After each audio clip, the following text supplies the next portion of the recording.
विश्व के सबसे ताकतवर रॉकेट कौन कौन से हैं, इन रॉकेट्स का क्या यूज़ है, इन रॉकेट की क्या क्षमता है, ये रॉकेट्स हमारे किन किन देशों के पास है, रॉकेट बनाने की टेक्नोलॉजी वो कौन कौन से महत्वपूर्ण देश हैं जिनके पास ये टेक्नोलॉजी है, विश्व के उन कुछ गिने चुने देशों के बारे में डिस्कस करेंगे। साथियों, आज हम बात करें रॉकेट टेक्नोलॉजी के बारे में, तो ये ऐसी टेक्नोलॉजी है जो हर एक किसी देश के पास नहीं है। विश्व के वो कुछ गिने चुने देश हैं जिनके पास खुद के रॉकेट बनाने की क्षमता है, खुद की स्पेस एजेंसी है। अन्यथा अगर ये टेक्नोलॉजी इतनी ईजी होती तो आज हर एक देश के पास ये टेक्नोलॉजी होती, क्योंकि ये बहुत ही क्रिटिकल टेक्नोलॉजी है। साथियों, अपने वीडियो में हम डिस्कस करेंगे कि विश्व के 10 प्रमुख कौन कौन से वो रॉकेट हैं जो उसकी सबसे शक्तिशाली हैं, इनकी पेलोड की कैरी करने की क्षमता क्या है। ये एक वीडियो है जो कि लॉन्चिंग के टाइम का है, इसको हम थोड़ा सा देखेंगे। T-10, 9, 5, we have to go for and liftoff of Shuttle Endeavour with NASA's final space station crew compartment that brings a bay window view to our celestial backyard. देख सकते हैं, वीडियो को बढ़ाते हैं। साथियों, हम डिस्कस करेंगे कि विश्व के वो 10 महत्वपूर्ण रॉकेट कौन कौन से हैं जिनके बारे में हमको अभी डिस्कस करना है। साथियों, बात करें अगर उन रॉकेट्स की, तो वो 10 महत्वपूर्ण रॉकेट्स जो हैं उनको हम बारी बारी से डिस्कस करेंगे। तो अगर हम पहले रॉकेट की बात करें जिसका नाम है एरिस 1, इस रॉकेट की अगर हम लेंथ की बात करें तो 308 फीट है, डायमीटर की बात करें तो 18 फीट है, और सबसे महत्वपूर्ण किसी रॉकेट की अगर चीज़ होती तो वो होती है उसकी पेलोड कैरी करने की क्षमता। पेलोड का मतलब ये होता है कि कोई रॉकेट स्पेस में कितना हमारा सामान ले जा सकता है, हमारे कितने प्रोजेक्ट ले जा सकते हैं, कितने सैटेलाइट, यानी कितने किलोग्राम का वेट वो ले जा सकता है फ्यूल के अलावा। फ्यूल तो उसका सबसे बड़ा पेलोड होता है, अगर हम बात करें सबसे ज़्यादा तो फ्यूल ही कैरी करता है। अगले हम स्पेस शटल की बात करेंगे, जो कि स्पेस शटल है। इसका वेट पेलोड करने की क्षमता कितनी है, 27,487 किलोग्राम, यानी कि ये 27 टन का वेट कैरी कर सकता है।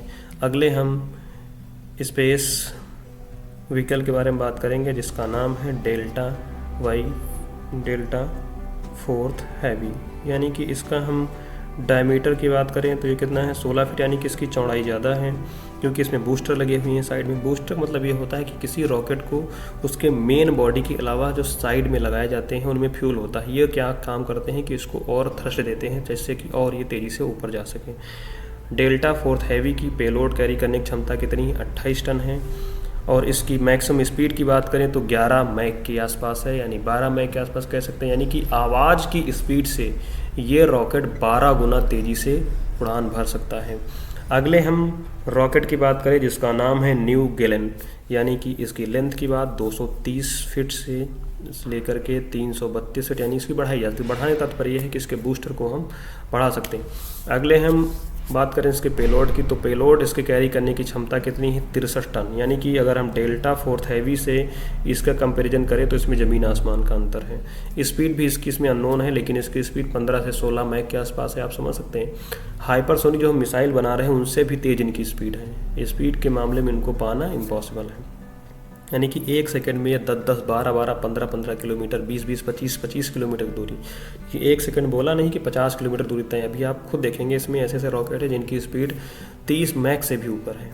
अगले हम रॉकेट की बात करें जिसका नाम है फाल्कन हैवी, ये स्पेस एक्स यानी कि एलोन मस्क की कंपनी का है रॉकेट। ये प्राइवेट एक कंपनी है जो कि अमेरिका की है, ये दुनिया की सबसे बड़ी प्राइवेट कंपनी है। इसके पेलोड कैरी करने की क्षमता इस रॉकेट की बात करें तो 63 टन है, यानी कि ये 63 टन का पेलोड स्पेस में लेकर के जा सकता है, यानी कि 63,800 किलोग्राम इन केजी। अब मैंने अभी कहा था स्पीड की बात, तो स्पीड इसकी देखिए कितनी है, 32 मैक, यानी कि 32 गुना आवाज़ की स्पीड से तेज जाएगा। यानी कि इसको अगर हम बात करें स्पीड तो आप समझ ही नहीं सकते कितने सेकंड में कितनी किलोमीटर दूरी तय कर देगा, कितने टाइम पे कहाँ पहुँच जाएगा। तो आप समझ सकते हैं इन रॉकेट की क्या अहमियत है।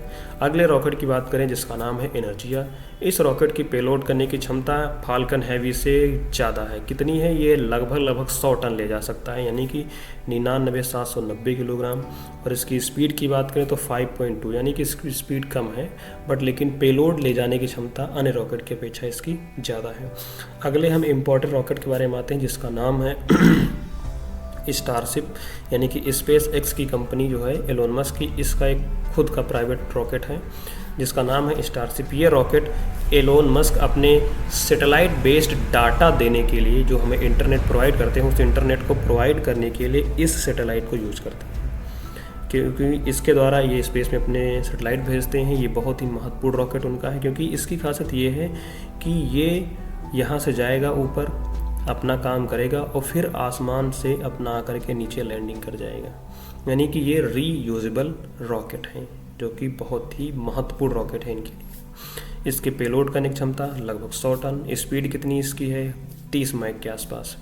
अगले रॉकेट की बात करें जो बहुत ही महत्वपूर्ण रॉकेट है, जिसका नाम है स्पेस लॉन्च सिस्टम। इसकी पेलोड कैरी करने की क्षमता 131 टन। तो बात समझ रहे हैं, हमारे जो प्यारे भारत का जो इसरो इसे स्पेस एजेंसी ने बनाया है, जिसका नाम है JSLV Mark 3, यानी कि बाहुबली इसके नाम से जानते हैं, जिससे हमने चंद्रयान 2, चंद्रयान 3 का अंजाम दिया। उस रॉकेट को कैरी करने की क्षमता सिर्फ मात्र 8 टन है। आप समझ सकते हो 8 टन कहाँ 131 टन कैरी करने के। अब आप यहाँ समझ सकते हैं कि कितना अंतर है ज़मीन आसमान का। साथियों, अगर इसकी स्पीड की बात करें तो ये लगभग 32 मैक की है। और अगले हम रॉकेट की बात करेंगे जो कि चाइना का है, जिसका नाम है लॉन्ग मार्च 9। लॉन्ग मार्च 9 जो है ये चाइना का विश्व का दूसरा सबसे हैवी रॉकेट है। अगर इसकी हम बात करें पेलोड करने की क्षमता कितना कैरी करेगा तो 140 टन। इसकी भी स्पीड की बात करें तो वही 32-33 मैक के आसपास होगी। अब आप समझ सकते हैं जिस चाइना को लोग क्रिटिसाइज़ करते हैं वो कहीं ना कहीं एक ऐसी टेक्नोलॉजी को एक्वायर करता है जिसके लिए वो किसी के ऊपर निर्भर नहीं रहता। ये सच है। ठीक, अगले हम रॉकेट की बात करेंगे जो कि बहुत ही महत्वपूर्ण रॉकेट है, जिसका नाम है सैटर्न 5। ये रॉकेट ऐसा रॉकेट है जो कि अमेरिकन नासा स्पेस एजेंसी के द्वारा बनाया गया है। इसकी भी पेलोड कैरी करने की क्षमता 140 टन है। यानी कि हम कहना चाहें लॉन्ग मार्च 9 और सैटर्न 4 ये दोनों ऐसे रॉकेट हैं जिनकी पेलोड कैरी करने की क्षमता जो है बराबर है, और ये दोनों रॉकेट अपने आप अहम मिशंस को अंजाम देते हैं। आप समझ सकते हैं कि इन रॉकेट्स की क्या अहमियत है, क्या यूज़ है। आने वाले समय में जिस प्रकार से हम स्पेस में अपने आप को एंगेज करते चले जा रहे हैं, इस एंगेजमेंट को बढ़ाने के लिए हमें नए रॉकेट्स की ज़रूरत पड़ेगी, क्योंकि इतने कम वेट कैरी करने वाले रॉकेट्स से हम काम नहीं चला पाएंगे, क्योंकि अगर जितना हैवी रॉकेट होगा उतनी हमारी कॉस्ट बचेगी। साथियों, आज हमने इस महत्वपूर्ण रॉकेट्स को डिस्कस किया और जल्द ही हम अपने वीडियो में डिस्कस करेंगे कि भारत के पास वो कौन कौन से मेन रॉकेट हैं, जिनकी क्या टेक्नोलॉजीज है। तब तक के लिए साथियों वीडियो को लाइक करें, सब्सक्राइब करें। आप 50 यूट्यूब चैनल सब्सक्राइब किए होंगे, एक बार हमें भी मौका दीजिए। हम ज़्यादा वीडियो नहीं लाएंगे, अच्छे लाएंगे, 1-2 गिने चुने। पसंद आए तो लाइक करना, ना पसंद आए तो आपकी इच्छा है। तब तक के लिए साथियों आपसे विदा लेना चाहूँगा। आपका दिन शुभ हो।